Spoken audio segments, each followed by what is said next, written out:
ଜୟ ଜଗନ୍ନାଥ ହର ହର ଶମ୍ଭୁ। ଚାଲନ୍ତୁ ଆଜିର ଏଇ ଭିଡ଼ିଓ ଜାଣିବା ଶ୍ରାବଣ ସୋମବାରର କିଛି ଐତିହାସିକ କଥା। ସେ କେମିତି ପ୍ରାରମ୍ଭ ହେଲା।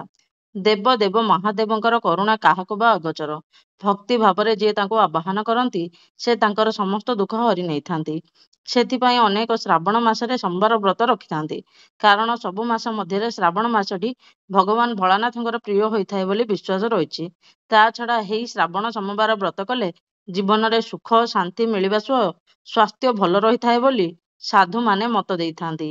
ଏପରିକି କିଛି ଜାଗାରେ କିଛି ପୁରାଣରେ କୁହାଯାଇଛି, ଭଗବାନ ଶିବ ନିଜେ କହିଛନ୍ତି ଯିଏ 16 ସୋମବାର ବ୍ରତ କରେ ତାର ସମସ୍ତ ମନୋବାଞ୍ଛା ପୂରଣ କରନ୍ତି।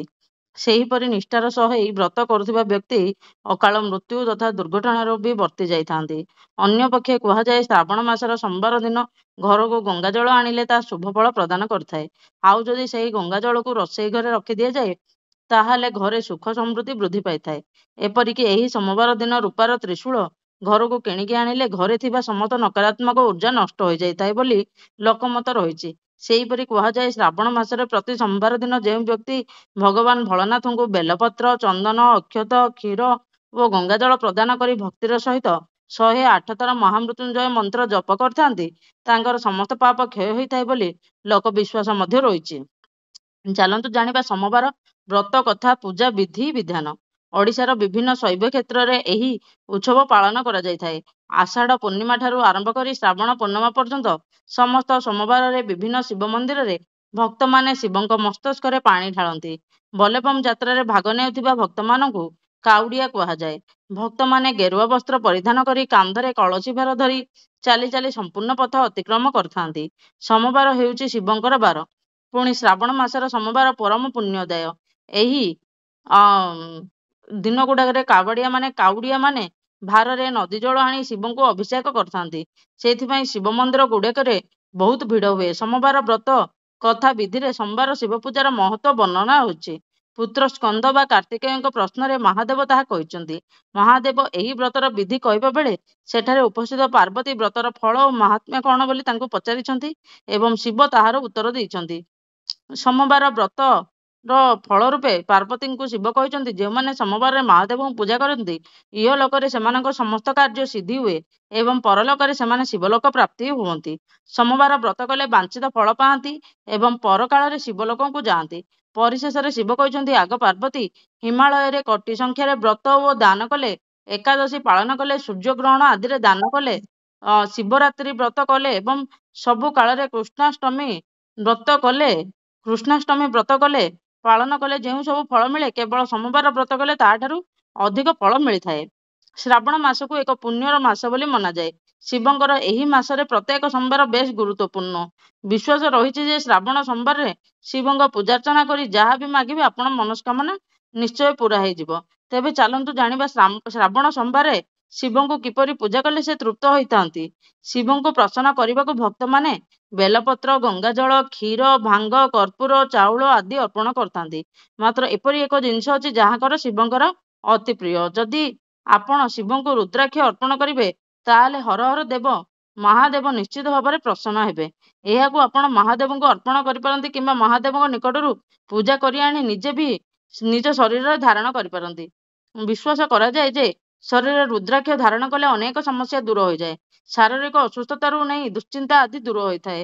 ଶ୍ରାବଣ ପ୍ରଥମ ସୋମବାରରେ ମହାଦେବଙ୍କୁ ରୁଦ୍ରାକ୍ଷ ଚଢ଼ାଇଲେ ଖୁବ୍ ଭଲ ହୋଇଥାଏ। ମାତ୍ର ଆପଣ ଅନ୍ୟ ସୋମବାରରେ ବି ଚଢ଼ାଇ ପାରିବେ।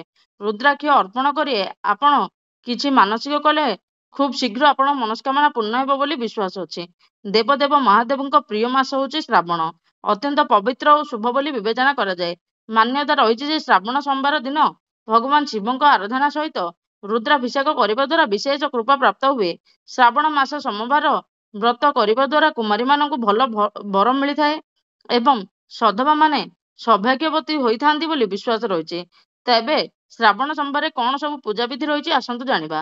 ପ୍ରଥମ ହେଉଛି ଶ୍ରାବଣ ସୋମବାର ଦିନ ଶିବଙ୍କ ପୂଜା ପାଇଁ ଅକ୍ଷତ ଅତର ବେଲପତ୍ର ଗଙ୍ଗାଜଳ ଦହି ଘିଅ କେଶର ଦୁଦୁରା କନିଅର ଫୁଲ ଓ ମହୁ ନିଶ୍ଚିତ ଭାବେ ଚଢ଼ାନ୍ତୁ। ଏହି ଦିନ ମହାଦେବଙ୍କର ପ୍ରିୟ ବସ୍ତୁ ଅର୍ପଣ କରିବା ଦ୍ୱାରା କୃପା ଲାଭ ହୋଇଥାଏ ବୋଲି କୁହାଯାଏ। ସୋମବାର ଦିନ ବ୍ରତ ରଖି 21ଟି ବେଲପତ୍ର ଉପରେ ଚନ୍ଦନରେ ଓମ୍ ନମ ଶିବାୟ ଲେଖି ଶିବଲିଙ୍ଗ ଉପରେ ଚଢ଼ାନ୍ତୁ। ଏହା ଦ୍ୱାରା ସବୁ ମନସ୍କାମନା ପୂର୍ଣ୍ଣ ହୋଇଥାଏ। ଏହି ଦିନ ନନ୍ଦିଙ୍କ ପ୍ରତୀକ ବୃଷଭକୁ ସବୁଜ ଚାରା ଦିଅନ୍ତୁ। ଏହା ଦ୍ୱାରା ସବୁ କଷ୍ଟ ଦୂର ହେବା ସହିତ ସୁଖ ସମୃଦ୍ଧି ବୃଦ୍ଧି ହୋଇଥାଏ। ଶ୍ରାବଣ ସୋମବାରରେ ଗରିବଙ୍କୁ ଅନ୍ନ ଭୋଜନ ଦିଅନ୍ତୁ। ଏହା ଦ୍ୱାରା ଘରେ କେବେ ଅନ୍ନର ଅଭାବ ଦେଖାଯାଏ ନାହିଁ। ଏହା ବ୍ୟତୀତ ପିତୃପୁରୁଷଙ୍କ ଆତ୍ମାକୁ ଶାନ୍ତି ମିଳିଥାଏ। ଶ୍ରାବଣ ସୋମବାର ଦିନ ମନ୍ଦିରରେ ପୂଜା କରିବା ପରେ କିଛି ସମୟ ଓಂ ନମ ଶିବାୟ ମନ୍ତ୍ର ଜପ କରନ୍ତୁ। ଏହା ଦ୍ୱାରା ସବୁ ମନସ୍କାମନା ପୂର୍ଣ୍ଣ ହୁଏ ବୋଲି ବିଶ୍ୱାସ ଅଛି। ଚାଲନ୍ତୁ ଏବେ ପୌରାଣିକ ମତ ଜାଣିବା।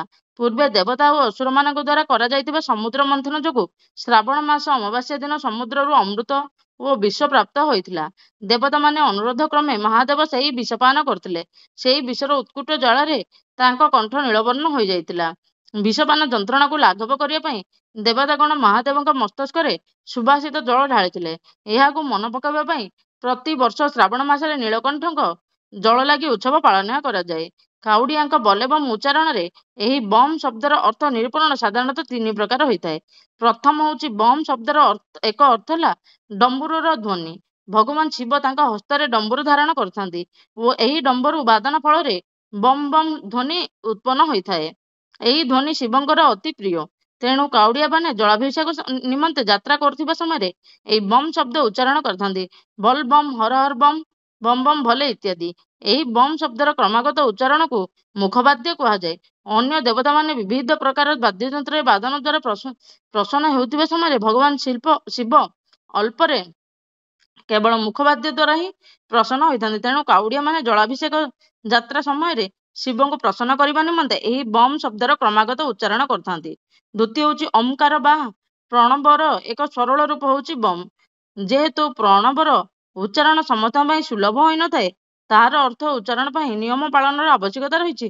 ତେଣୁ ଏହାକୁ ସରଳରେ ଓ ସୁଲଭରେ ଉଚ୍ଚାରଣ କରିବା ଓ ଲାଭବାନ ହେବା ନିମନ୍ତେ ବମ୍ ଶବ୍ଦର ପ୍ରୟୋଗ କରାଯାଇଛି। ତେଣୁ ball bomb, Har Har bomb, bomb bomb ଭଲେ ଇତ୍ୟାଦି ଉଚ୍ଚାରଣ ମାନ ହେଉଛି ଓಂ ନମ ଶିବାୟ ବା ଶିବଙ୍କର ଅତି ପ୍ରିୟ ପଞ୍ଚାକ୍ଷରୀ ମନ୍ତ୍ରର ଏକ ପ୍ରକାର ସରଳୀକୃତ ରୂପ।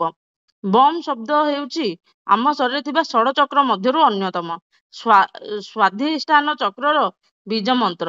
ମୂଳାଧାର, ସ୍ୱାଧିଷ୍ଠାନ ଆଦି ଷଡ଼ଚକ୍ର ଆମର ସୂକ୍ଷ୍ମ ଶରୀରରେ ଅବସ୍ଥିତ, ଯେଉଁମାନେ କି ଆମ ଅଭ୍ୟନ୍ତର ଶରୀରରେ ଥିବା ନାଡ଼ୀମାନଙ୍କର ବାୟୁରେ ତୀବ୍ର ଗତି ଫଳରେ ଉତ୍ପନ୍ନ ହୋଇଥାନ୍ତି। ସବୁଠାରୁ ନିଚରେ ଅବସ୍ଥିତ ଥିବା ମୂଳାଧାର ଚକ୍ରରେ ସର୍ପାକୃତି କୁଣ୍ଡଳିନୀ ଶକ୍ତି ସୁପ୍ତ ଅବସ୍ଥାରେ କୁଣ୍ଡଳାକାରରେ ସ୍ଥିତ। ଏହା ଯେତେବେଳେ ବିବିଧ ଆଧ୍ୟାତ୍ମିକ କ୍ରିୟା ମାଧ୍ୟମରେ ମାନଙ୍କ ଦ୍ୱାରା ଜାଗ୍ରତ ହୁଏ, ତାହା ଊର୍ଦ୍ଧ୍ୱଗାମୀ ହୋଇ ପ୍ରଥମେ ସ୍ୱାଧିଷ୍ଠାନ ଓ ପରେ ଅନ୍ୟ ଚକ୍ରମାନ ଦେଇ ଶେଷରେ ଆଜ୍ଞା ଚକ୍ର ଓ ତତ୍ ଊର୍ଦ୍ଧ୍ୱ ସହସ୍ରରେ ଚକ୍ରରେ ପହଞ୍ଚି ସାଧକକୁ ସମାଧି ଅବସ୍ଥାକୁ ନେଇ ଦିବ୍ୟାନନ୍ଦ ପ୍ରଦାନ କରିଥାଏ ଓ ଆତ୍ମୋପଲବ୍ଧିରେ ସାହାଯ୍ୟ କରିଥାଏ, ଯାହାକି ଯୋଗଶାସ୍ତ୍ରର ପରମ ଲକ୍ଷ୍ୟ ଅଟେ। ପରିଶେଷରେ ଭଗବାନ ଶିବ ହେଉଛନ୍ତି ସ୍ୱୟଂ ଆଦି ଯୋଗଗୁରୁ ଓ ସେ ଜଳାଭିଷେକ ଦ୍ୱାରା ସହଜରେ ପ୍ରସନ୍ନ ହୋଇଥାନ୍ତି। ତେଣୁ ତାଙ୍କୁ ଜଳାଭିଷେକ କରି ପ୍ରସନ୍ନ କରିପାରିଲେ ହୁଏତ ଏହା ଏକ ସାଧକର କୁଣ୍ଡଳିନୀ ଶକ୍ତିକୁ ଜାଗ୍ରତ କରିବାରେ ସହାୟକ ହୋଇଥାଏ। ଦେଖିଲେ ତ ଆମର ଏଇ ହେଉଛି ଶିବଙ୍କର ମହାତ୍ମ୍ୟ। ସୋମବାର ଦିନ ଏଇ ହେଉଛି ବ୍ରତ ପୂଜା କଥା। ଆପଣଙ୍କୁ ଯଦି ମୋ ଭିଡ଼ିଓ ଭଲ ଲାଗିଲା ନିଶ୍ଚିତ ଲାଇକ୍, ସେୟାର ଆଣ୍ଡ ସବସ୍କ୍ରାଇବ କରିଦେବେ। କମେଣ୍ଟରେ ଜୟ ଜଗନ୍ନାଥ କହିଦେବେ। ଜୟ ଜଗନ୍ନାଥ, ହର ହର ଶମ୍ଭୁ, ଜୟ ଜଗନ୍ନାଥ, ଓಂ ନମ ଶିବାୟ।